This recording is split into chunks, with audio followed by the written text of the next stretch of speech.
Track 8. A terrible earthquake has cut off all land routes into Xi'an province. The only possible way to get supplies into the area was by making an airdrop. A special reconnaissance force was assembled and sent into the area most affected by the quake. 15 parachutists were dropped from a record-breaking 4,000 meters.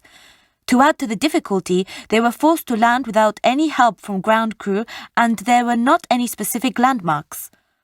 Once the parachutists had landed, they provided information to the Air Force about where to drop supplies. 5 tons of aid materials, including food and water, were delivered.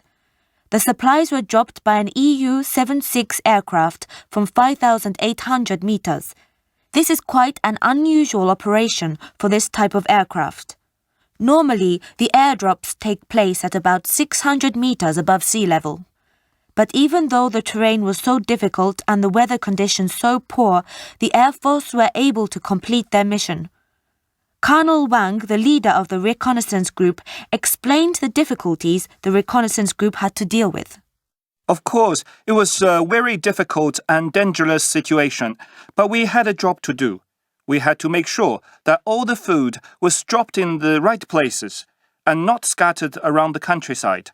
Because we were in the middle of the mountains and the visibility was so bad, it was hard to find the goods. But because of the dedication and skill of my team, we were able to locate and distribute the much-needed supplies.